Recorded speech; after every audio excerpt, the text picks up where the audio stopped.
Confident group M ഡിയുടെ പ്രസ്താവന ഒരു പത്രസമ്മേളനം മുഖേന ഇന്നലെ നടന്നു. ശ്രീ ജോസഫ് ഇന്നലെ കോൺഫിഡൻറ്റ് ഗ്രൂപ്പിലെ ചില കാര്യങ്ങൾ തുറന്നു പറഞ്ഞു. റോയിയുടെ മരണം വലിയ വിവാദമാണ്. റോയിയെപ്പറ്റി റോയി തന്നെ ചില കാര്യങ്ങൾ നേരത്തെ പറഞ്ഞു വച്ചിട്ടുണ്ട്. താൻ ഒരു ബാങ്കിൽ നിന്ന് ലോൺ എടുത്തിട്ടില്ല, സീറോ ഡെപ്റ്റുകാരൻ ആണ്. അത് ഉറപ്പിച്ചു തന്നെയാണ് confident group M D Joseph ഇന്നലെ പത്രസമ്മേളനം നടത്തിയത്. അപ്പോൾ സീറോ ഡെപ്റ്റ് നമുക്ക് ഉറപ്പിക്കാം, ഒരു ബാങ്കിൽ നിന്നും ലോണില്ല. മോഹൻലാലിന് അവിടെ നിക്ഷേപം ഉണ്ടെന്നൊക്കെ ഒത്തിരി വാർത്ത വന്നു. ഒരു നിക്ഷേപവും മോഹൻലാലിനില്ല എന്ന് ഇന്നലെ ജോസഫ് പത്രസമ്മേളനത്തിൽ പറയുകയും ചെയ്തു. ആന്റണി പെരുമ്പാവൂരിനും അവിടെ ഒരു നിക്ഷേപവുമില്ല, അതും സമ്മേളനത്തിൽ ഉറപ്പിച്ചു. ഈ രണ്ടുപേരും കൂടി, അല്ലെങ്കിൽ റോയിയും ആന്റണി പെരുമ്പാവൂരും ചേർന്ന് 16 സിനിമകൾ നിർമ്മിച്ചിട്ടുണ്ട്. അത് സിനിമ മിക്കവാറും 10 നിലയിൽ പൊട്ടിയത് തന്നെ. അതിലേക്ക് എത്ര കോടി രൂപ ചിലവായെന്ന് വ്യക്തതയില്ലെങ്കിലും 16 സിനിമയ്ക്ക് എങ്ങനെയായാലും 100 കോടി രൂപ ചിലവായിട്ടുണ്ടാവും. അത് വലിയൊരു നഷ്ടമാണ് ഒരു വ്യക്തിയെ സംബന്ധിച്ചിടത്തോളം. പക്ഷേ കോൺഫിഡൻറ്റ് ഗ്രൂപ്പിനെ സംബന്ധിച്ചിടത്തോളം സിനിമ ഒരു നഷ്ടമല്ല, അതിന് ലാഭവും നഷ്ടവും നോക്കുന്നില്ല. അവിടെ ഇപ്പോൾ ഒരു സിനിമയുടെ നിർമ്മാണം പൂർത്തിയായി. VK പ്രകാശിൻ്റെ വലിയ ചിലവുള്ളൊരു സിനിമയാണ്. അതിൻ്റെ ഷൂട്ടിംഗ് എല്ലാം കഴിഞ്ഞു, നിർമ്മാണം പൂർത്തിയായെന്ന് വാർത്തയും വന്നു. അപ്പോൾ അത് 17ാമത്തെ സിനിമയായിട്ട് കണക്കാക്കേണ്ടി വരും. 9,000 കോടിയുടെ സ്വത്ത് റോയിക്കുണ്ട് എന്ന് വ്യാപകമായൊരു പ്രചരണം നടക്കുന്നുണ്ട്. റോയിക്ക് ബാംഗ്ലൂരിലെ ഇപ്പം 320 ഏക്കർ സ്ഥലം ഉണ്ടായിരുന്നു. അത് 8,000 രൂപയ്ക്ക് വാങ്ങിച്ച് 8,000 രൂപ പെർ സെൻറ്റിന് വാങ്ങിച്ചത് 18 ലക്ഷം രൂപ സെൻറ്റിന് വെച്ച് വിറ്റു എന്ന് റോയ് തന്നെ പറഞ്ഞ യൂട്യൂബിലൊക്കെ കാണാം. അതുകൂടാതെ റോയിക്ക് ബാംഗ്ലൂർ റോയിയുടെ ആണോ എന്നറിയില്ല, 320 ഏക്കർ ഉള്ള ഒരു ഗോൾഫ് ക്ലബ്ബുണ്ട്. 8 കിലോമീറ്റർ നീളത്തിലാണ് അതിൻ്റെ കോമ്പൗണ്ടുകൾ കരിങ്കല്ലിൽ നിർമ്മിച്ചത് എന്ന് റോയ് തന്നെ പറഞ്ഞിട്ടുണ്ട്. അതിലേക്ക് പണം ധാരാളം ഒഴുകുകയാണ്.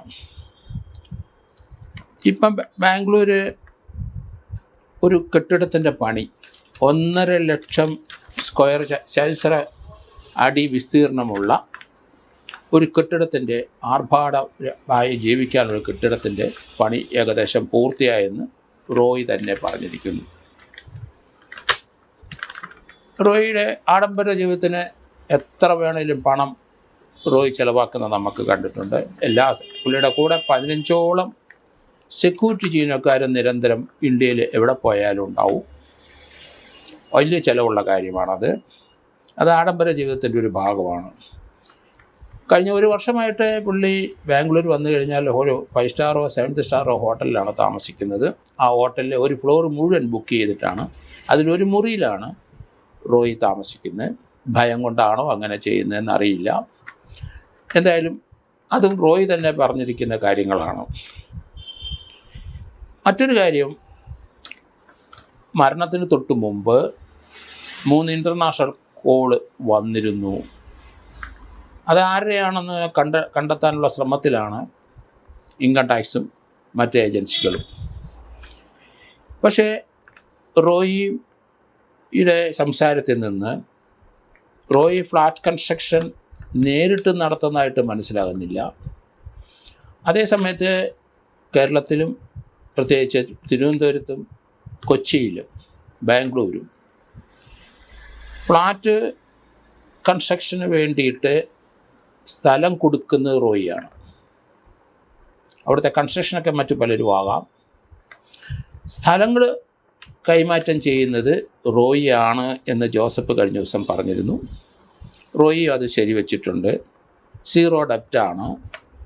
അപ്പം സ്ഥലം വാങ്ങാനായിട്ട് കേരളത്തിലും അതുപോലെ കർണാടകയിലും മഹാരാഷ്ട്രയിലും ഒക്കെ ധാരാളം പണം ഒഴുകി വരിക എന്ന കാഴ്ചയാണ് നമ്മൾ കാണുന്നത്. ഒരു ബാങ്ക് ലോണുമില്ല.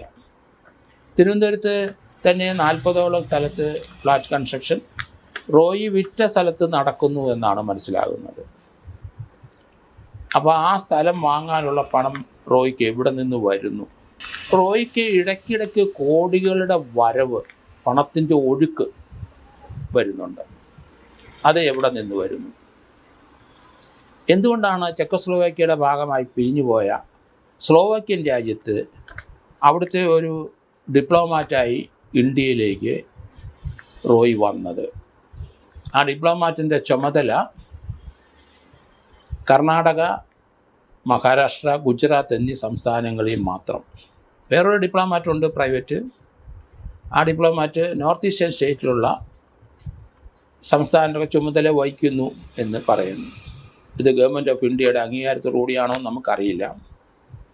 സ്ലോവാക്യയുടെ ഒഫീഷ്യലായിട്ടുള്ള പ്രതിനിധികൾ ഡൽഹിയിലുണ്ടാവാം. പക്ഷേ ഇങ്ങനെയുള്ള വാർത്തകളും വരുന്നുണ്ട്. റോയി ഏകദേശം 100 കോടി കൂടുതൽ പണം ലക്ഷറി കാറുകൾക്ക് മുടക്കിയിട്ടുണ്ട്. 2400 പേർക്കെങ്ങാണ്ട് വീട് വെച്ച് കൊടുത്തിട്ടുണ്ടെന്ന് പറയുന്നു. പണത്തിൻ്റെ ഒഴുക്ക് അത്ര ശക്തമാണ്. ആ പണത്തിൻ്റെ ഒഴുക്ക് എങ്ങനെയാണ്, എവിടെ നിന്നാണ് ഇന്ന് ഇവിടുത്തെ അന്വേഷണ ഏജൻസികൾക്കൊന്നും അറിയില്ല. ഇൻകം ടാക്സ് കൊച്ചി യൂണിറ്റിൻ്റെ അവർക്കൊരു അഭിനന്ദനം കൂടെ കൊടുക്കുകയാണ്. അവർ പണം വാങ്ങാത്തവരായിരിക്കാം, അല്ലെങ്കിൽ സത്യസന്ധമായിട്ട് കേസ് അന്വേഷിക്കുന്നവരായിരിക്കാം. ബാംഗ്ലൂർ അല്ലെങ്കിൽ കർണാടകയിലുള്ള ഇൻകം ടാക്സ് യൂണിറ്റുകാരെയോ മഹാരാഷ്ട്രയിലുള്ളവരെയോ ഗുജറാത്തിലുള്ളവരെയോ തമിഴ്നാട്ടിലുള്ളവരെ ഇൻകം ടാക്സ് മേധാവികളെ അല്ല ഈ സോഴ്സിനെ പറ്റി, ഇൻകം ടാക്സിനെ പറ്റി റോയിയുടെ കാര്യത്തിൽ അന്വേഷണം നടത്താൻ ചുമതലപ്പെടുത്തിയത് കൊച്ചിൻ യൂണിറ്റിലെയാണ്. അവർ വന്ന് 1-2 പ്രാവശ്യം അവരുടെ പരിശോധന തടസ്സപ്പെടുത്താൻ കർണാടക ഹൈക്കോടതിയിൽ നിന്ന് ചില സ്റ്റേയൊക്കെ അദ്ദേഹം വാങ്ങിച്ചിട്ട് പിന്നീട് അത് പിൻവലിക്കുകയും ചെയ്തു. തുടക്കത്തിൽ എല്ലാവരും പറഞ്ഞു റോയിയുടെ മരണം അത് മറ്റ് ആരോ ഗൂഢസംഘങ്ങൾ, അജ്ഞാത സംഘം നിറവേറ്റിയതാണ്. പക്ഷേ അത് ഇൻകം ടാക്സിൻ്റെ റെയ്ഡ് കാരണമാണെന്നൊക്കെ ആമുഖത്തിലൊക്കെ വന്നു. അതൊന്നും ആയിരുന്നില്ല. അങ്ങനെ ഒരു ആരോപണം റോയിയുടെ സഹോദരൻ തുടക്കത്തിൽ പറഞ്ഞു, പിന്നെ അത് പിൻവലിച്ചു. ഇൻകം ടാക്സുകാർ വന്നിട്ട് അവിടുത്തെ റെക്കോർഡുകൾ പരിശോധിച്ച് മാത്രമേ ഉള്ളൂ റോയിയെ ഡീറ്റെയിൻ ചെയ്തില്ല എന്നാണ് വാർത്ത വരുന്നത്.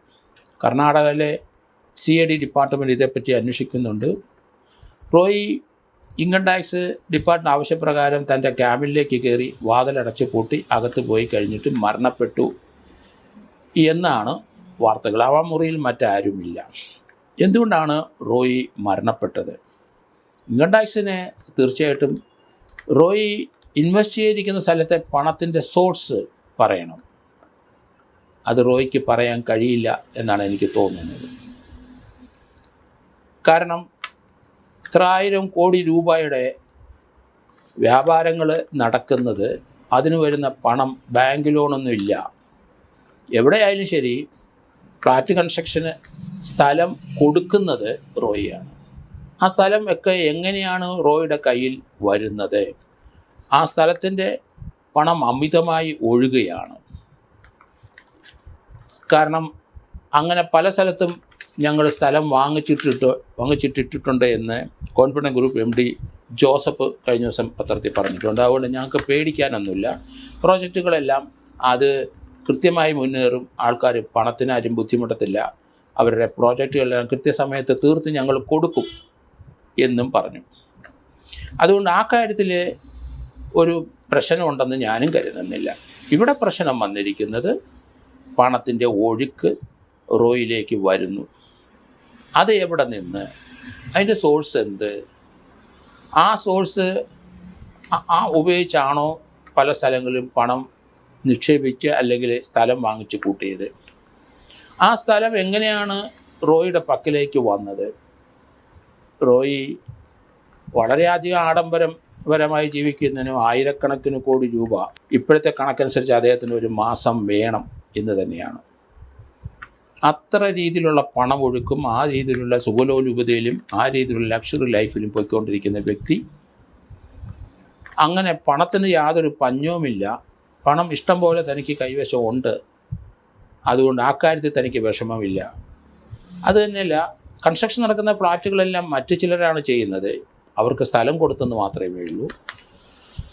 അങ്ങനെ രീതിയിലുള്ള പണം ഒഴുക്കും റോയിയുടെ കോൺഫിഡൻറ്റ് ഗ്രൂപ്പിലേക്ക് ഉണ്ട്. ഇവിടെയാണ് അന്വേഷിക്കേണ്ടത്. അവർ പറഞ്ഞ വാക്കുകൾ മാത്രം. ജോസഫ് ആ കാര്യത്തിൽ കുറച്ചുകൂടെ ഉറപ്പിച്ച് പറഞ്ഞിട്ടുണ്ട് സീറോ ഡെപ്റ്റ് ആണെന്ന്. അപ്പോൾ പിന്നെ പണം എവിടുന്ന് വരുന്നു? ബാംഗ്ലൂരിൽ തുടക്കത്തിൽ 8,000 രൂപ വെച്ച് സെൻറ്റിന് വിലയുള്ള സ്ഥലം 300, 350, 320 ഏക്കർ ഉള്ളത് സെൻറ്റിന് 18 ലക്ഷം രൂപ വെച്ച് വിറ്റു എന്ന് റോയി തന്നെ പറഞ്ഞിട്ടുണ്ട്. അവിടെ സർക്കാർ സ്ഥലം കൈയേറിയത് ഒരു IAS അതുമായിട്ട് ബന്ധപ്പെട്ട് മരണമടഞ്ഞിട്ടുണ്ട്. അത് എന്താണെന്ന് നമുക്കറിയില്ല. പല സ്ഥലത്തും സ്ഥലങ്ങൾ വാങ്ങിച്ച് കൂട്ടിയിട്ടുണ്ട്. അതെങ്ങനെ വന്നു, അതിന് പണം എങ്ങനെ മുടക്കി, അത് പണം കൊടുത്തോ, അതിനുള്ള ഇനിഷ്യലായിട്ടുള്ള പണം ആര് കൊടുത്തു, ആ വസ്തു എങ്ങനെയാണ് റോയിയുടെ പേരിലേക്ക് വന്നത്, അതിന് ബിനാമി പേരുകളുടെ പേരിലാണോ വസ്തുക്കളൊക്കെ വന്നത്, ധാരാളം കാര്യങ്ങൾ ഇനി പരിശോധിക്കേണ്ട. അത് കർണാടകം CID പരിശോധിച്ചാൽ അല്ലെങ്കിൽ ഇൻകം ടാക്സ് പരിശോധിച്ചാൽ അവരുടെ പരിശോധനയിൽ ഇത് പെടുമോ ഇല്ലെന്ന് സംശയം. കാരണം ഇൻകം ടാക്സുകാർ കൃത്യമായിട്ട് പണം അടച്ചിട്ടുണ്ടോ അല്ലെങ്കിൽ GST അല്ലെങ്കിൽ അങ്ങനെയുള്ള കാര്യങ്ങളിലൊക്കെ നോക്കും. അത് കൃത്യമായി അടച്ചിട്ടുണ്ട് എന്ന് ജോസഫ് പറഞ്ഞു. അതിലൊന്നും ഒരു തെറ്റും ഉണ്ടാവില്ല. ആ കാര്യത്തിലൊക്കെ കൃത്യമായിട്ട് തന്നെ കോൺഫിഡൻറ്റ് ഗ്രൂപ്പ് മുന്നോട്ട് പോയിട്ടുണ്ടാവും. ടാക്സ് ഒട്ടിയിലും മറ്റൊന്നും ഉണ്ടാവില്ല എന്ന് ഞാൻ കരുതുന്നു.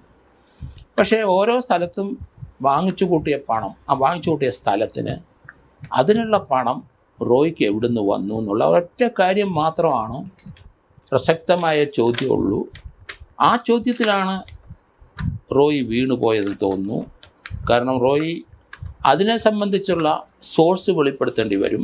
താൻ എവിടെയൊക്കെ സ്ഥലം വാങ്ങിച്ചു കൂട്ടിയിട്ടുണ്ട്, എവിടെയൊക്കെ സ്ഥലം താൻ കച്ചവടം ചെയ്തിട്ടുണ്ട്, അതിനുള്ള പണം എവിടുന്ന് വന്നു, ആ ഒരു ചോദ്യത്തിലായിരിക്കണം റോയി ഭയപ്പെട്ടത്. കാരണം അത് റോയിക്ക് പറയാൻ കഴിയില്ല. അതിനകത്ത് ഏതൊക്കെ തരത്തിലാണ് ആ പണം വരുന്നതെന്ന് അല്ലെങ്കിൽ ആ സ്ഥലം വരുന്നതെന്ന് ഇനി കണ്ടെത്തണം. അതിലേക്ക് CID ഡിപ്പാർട്ട്മെൻറ്റോ ഇൻകം ടാക്സുകാരോ ആ രീതിയിലുള്ളൊരു ചിന്ത അവരുടെ മനസ്സിലുണ്ടോ, അങ്ങനെ ചിന്തിച്ച് അവർ ആ രീതിയിലുള്ള ഇൻവെസ്റ്റിഗേഷൻ മുന്നോട്ട് നടത്തുമോ എന്നും അറിയില്ല. എങ്കിലും റോയിയുടെ മരണം തീർച്ചയായിട്ടും റോയിയുടെ പണമൊഴുക്കിൻ്റെ സ്രോതസ്സിലേക്ക് ഇൻകം ടാക്സ് സഞ്ചരിക്കും എന്ന് ബോധ്യപ്പെട്ടു. ആ പണത്തിൻ്റെ സോഴ്സ് ഒന്നും റോയിക്ക് വെളിപ്പെടുത്താൻ കഴിയില്ല. അതിനകത്ത് വലിയ ഗുലുമാലുണ്ട്. വലിയ വലിയ പ്രശ്നങ്ങളിലേക്ക് റോയി ചാടും. അതുകൊണ്ടാണ് റോയി ജീവിതത്തോട് വിട പറയാൻ, സന്തോഷവനായിട്ട് ലക്ഷറി ലൈഫ് നടത്തുന്ന ഒരു വ്യക്തി, പണത്തിനൊരു ബുദ്ധിമുട്ടില്ലാത്ത വ്യക്തി എന്തുകൊണ്ടാണ് ജീവിതം വെടിഞ്ഞു പോയത്? ആരും പ്രതീക്ഷിക്കാത്ത എത്രയോ ആൾക്കാരെ ദുഃഖത്തിലാഴ്ത്തി റോയി മടങ്ങിപ്പോയിരിക്കുന്നു. അതിൻ്റെ കാരണം ഈ ഒരൊറ്റ ചോദ്യം തന്നെയായിരിക്കും. റോയിലേക്ക് ഒഴുകി വരുന്ന പണത്തിൻ്റെ സോഴ്സ് വെളിപ്പെടുത്തേണ്ടി വരും. അത് റോയി തയ്യാറല്ല. അവിടെ കൊണ്ട് റോയി ജീവിതം അവസാനിപ്പിച്ചു. അതൊരു പ്രഹേളിയായിട്ട് നിലനിൽക്കും എന്ന് തന്നെയാണ് ഞാൻ കരുതുന്നത്.